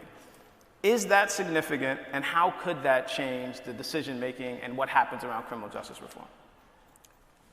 Well, I think that's extremely critical. Those who are closest to the problem have the solutions. I did 25 years of Fed time. Many of my associates did decades. We have juvenile lifers who are coming out now who are working with us. We have been inside the system. We came home, we transitioned back into society, and we dealt with all of these struggles that people encounter. Yet, when the time comes for decisions to be made in regard to ourselves and to our communities, we are not at the table. And this has to end. And this is symptomatic of how business is done, not just in Philadelphia, which is becoming more progressive, but across the country. Definitely. And Sophia, I know we were talking earlier about not just the importance of formerly incarcerated individuals being at the table, but the importance of families being at the table when these conversations are happening. Why is that important? Well, the Alliance of Families for Justice's mission is to support and empower and mobilize families who have an incarcerated loved one and people who have a criminal record. The reason this is important is because the family structure is the central piece of a community. And as we see, every community that's been devastated by the criminal injustice system has families that have been devastated and impacted. And when people have an incarcerated loved one, they suffer in shame and they suffer in silence. And by setting up the ability to empower family members, they can be a voice on the outside, and they are the ones who are really going to till the soil to make a community that welcomes people back into it so that reentry can be a successful experience and ultimately can build a system that eliminates the punishment paradigm. Definitely. So you mentioned reentry, and Jay, I want to go to you to have a quick discussion about collateral consequences. Oftentimes we talk about when folks are entering the system, and we don't talk enough about what happens when folks get home, what services are there for them, and also the collateral consequences of being incarcerated. First, tell folks what collateral consequences are, and then tell us what we need to do to kind of make an impact for folks when they return. Everybody that knows somebody that's been locked up, stand up. It's a roll here, right? Right. right? You can sit down, you can sit down. And so there's this false narrative out here, right, that says, tried to separate us from the people who's been locked up, right? And it's not just people who go to prison. Only 30% of people with a conviction in America actually see a prison cell. 70% never go to prison. What Brian Stevenson talked about earlier, 70 million people. 70 million. That's 1 in 4 people living in this country. Half of those 70 million got kids. So we're talking about 100 million people, 125 million people that are impacted by this system. There's this thing called collateral consequences, right? 85% of people that have a conviction take a plea deal. It means you sit down with your attorney, you hash out a deal with the district attorney and the judge, and you take this deal, right? And they tell you this is the sentence. What they don't tell you is something called collateral consequences, because legally they don't have to tell you. These are laws that are put in place, 40,000 laws that are put into place that prevent people from housing, employment, education, volunteer opportunities. The 70-year-old mother from Richmond, California, who could not get senior housing because of a 10-year-old conviction. Terrence Stewart from Riverside, California, who couldn't adopt his niece when she was on her way to foster care because he had a 15-year-old conviction. My uncle, who couldn't coach his child's Little League team. My cousin, who couldn't volunteer at her child's school. They were going on a field trip 2 years ago, and the teacher told her she could not ride on the bus with her child because she had a conviction. We were talking about people not being able to be attorneys, doctors, lawyers, landscapers. And sell insurance, sell real estate. These collateral consequences are the real second prison. And some about the conviction. There's this misconception that when you get your record expunged, that it goes away. Well, there is no legal remedy for convictions to be removed on somebody's record. It lasts until they die. And even after they die, the conviction still stays on their record. That's not justice, folks. That's what we're facing. We're facing something that is sinister. For people to say that the system is broken, it is not broken. It is working against poor people in this country, and it has been working since slavery. It is an extension of slavery. And Jay, share briefly some of the work you're doing in California to address that. Because there are some solutions out there that folks are working on, and you're at the front line of some of that. Look, it's one solution. Get rid of the conviction. There should be a sunset. We call it a sunset clause. I want you guys to remember this, because this is the new wave of justice reform. It's called a sunset clause, right? Meaning that after you serve your time and you have not come in contact with law enforcement, that conviction should be purged from your record. The UK does it. And they implemented it in the 90s, and they were so successful that they shortened the amount of time that you have to be crime-free to 3 years. Think about that. If we pass a law in every single state in the union that said that after X amount of years, conviction goes away, and then make it retroactive, like overnight, 75% of that 70 million will be free. Talk about freedom and liberation. This is our fight. This is our civil rights. So David, I'm going to go to you for what might be the last question. I'll open up to other folks too. If you have some input, definitely jump in here. We were having a conversation about, I believe, a report that was published from Vera Institute, basically saying when you look at mass incarceration now today, over 2 million people incarcerated, and you look at when this started in the 1960s, when there was about 250,000 people incarcerated, it's going to take 75 years for us to get back to that point. Right? So it's going to take 75 years for us to get from about 2 million to about 250,000. How do we speed up that process? Yeah, so it seems to me that's the critical question. We've made some progress over the past 4 or 5 years. The arc of imprisonment has started to decline somewhat. We hit 2.2 million a couple of years ago. It's down a little bit. Here's the key. We've done the low-hanging fruit, right? We've gotten some people out that everybody thinks ought to be out. That's the easy part. Nonviolent. That's right. Now we've got to start thinking about major changes. We've got to think about changing our drug laws and treat it as a health problem and not as a criminal justice problem. We're talking about hundreds of thousands of people who are locked up who shouldn't be. We've got to be talking about shortening sentences for even for violent crimes. You know, part of the trade-off here is when you think about the fight against the death penalty, one of the proposals was, well, give them life imprisonment without parole. Well, better than the death penalty. But when the state started to do that, they then expanded life imprisonment without parole to people who weren't even convicted of murder. Pennsylvania, for example, now has got 5,000 lifers. So we've got to make those major steps in those areas. And when you look around the country, some states have really done it. New Jersey has reduced its jail population in the last 5 years by 37%. Philadelphia is going to be on that track as well. And what we've got to do, and this is where people, and this is from the bottom up as opposed from the top down, where we have successes, we've got to model that across the country. It's not enough for Philadelphia to be a place where we're going to have criminal justice reform. We have to make sure it works here. We have to do it right here. We have to stay on the district attorney. We have to stay on the mayor. We have to make sure there's bail reform. We have to make sure there's reduction in prisons. We've got to make sure that we eliminate bad cops from the police force. All those issues we talked about. But we've got to then show the rest of the country this works, not what Attorney General Sessions says works, which goes back to the 19th century, right? That's the model we got to build, and then we've got to push that around. We have to replicate it. We have to replicate those changes. Absolutely. And one of the things that's extremely important, as Jay spoke about California, they're able to push that sunset law because they have a Democratic House and Senate. That's not the case across the country. In Pennsylvania, we have Republicans who are running our House and our Senate. That's right. We need to look at political activity as foundational to our work. In the city of Philadelphia, we started the Block Party, which stands for Build, Lobby, Organize, Campaign, which is the first political action committee for formerly incarcerated people. There are 300,000 of us in this city.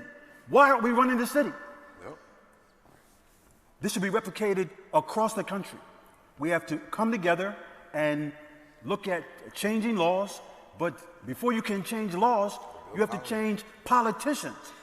Here we were able to put in a new district attorney who's going to transform our criminal justice system into a holistic system for all the people.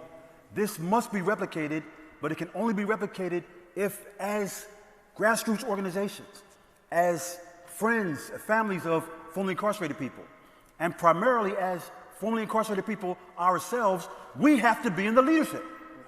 If we aren't willing to roll up our sleeves, put in the work, and change the political system, then we cannot cry about injustice. We can't cry about what happened to Meek Mill and what's happening to thousands all across the country. This is our family. Definitely. And we left so many folks behind bars. We have to rescue them starting here on the street. And I'm going to pivot to Sophia to close us out. And one of the interesting pieces about that, and there's a huge movement happening in Florida and a little bit in Virginia about rights restoration, right? Because there's folks who are convicted of a crime and then are never able to vote and participate in the political system. So it's a big movement happening around the country that folks need to plug into. But Sophia. I was going to speak to that. Felony disenfranchisement is something that we must challenge. We must also challenge the fact that families who have an incarcerated loved one are the least likely to be civically engaged. They're the least likely to vote and engage in any other kind of self-governance. So we need to address both of those populations so that we can bring about some changes. But the big elephant in the room is we have to be willing to get rid of a punishment paradigm. Because that's driving all of this. We're not going to radically change this system unless we are willing to admit that punishing people doesn't change behavior. And last but not least, we have to get rid of this violent, nonviolent distinction because it does not help us figure out how we're going to deal with behavior that is a product of a society that has breeded a situation where people resort to aberrant behavior. So we have to get honest with ourselves and stop engaging in a fraud. Definitely. And to your point, the punishment paradigm has not worked. Right. Folks have gotten punished, been incarcerated, come out, get incarcerated again. But we are about to close out, so if any of the panelists has any final words, thoughts, anything you want to close with before we wrap. I do. Can everybody stand up? Oh, and before we close, it's Jay's birthday. Happy birthday, Jay. What's up? Hey. Okay. Yeah, I got voluntold to fly out to Philly and do this panel, so. We appreciate you being here. So this is a question of power, right? And remember, the system will always protect itself. This system will always protect itself if it is designed to protect the people that work in this system. So if we have to the brother's point, we have to build power, collective power and solidarity amongst, not just the criminal justice advocates, but also immigration, also, this women's movement, fighting against patriarchy, misogyny in this country, right? It's real. This system is deep-rooted in the DNA of this country. And so I always like to close out every panel with the Asada chant, because it is our duty to fight for our freedom. So repeat after me. It is our duty to fight for our freedom. It is our duty to fight for our freedom. It is our duty to win. It is our duty to win. We must love and care for each other. We must love and care for each other. We have nothing to lose but our chains. We have nothing to lose but our chains. Now one more time and say it deep in your soul and let our ancestors hear it. It is our duty to fight for our freedom. It is our duty to fight for our freedom. It is our duty to win. It is our duty to win. We must love and care for each other. We must love and care for each other. We have nothing to lose but our chains. We have nothing to lose but our chains. Y'all give it up for the panelists. Philadelphia, give it up for yourself. As we welcome Madison back on stage, we're going to close with our call to action. So again, we want to encourage everyone to take their phones out. This call to action is to put pressure on District Attorney Larry Krasner to review the PCRA files. Please go to the website bit.ly/freemeekreform and sign that form. Just bit.ly/freemeekreform. Sign the petition, share it, Philadelphia, share it with your friends around the country. This is an important issue, and we're here to make a change. Thank y'all for coming out so much. Your voices matter and are very important on this issue. Thank you, everyone. Have a great night.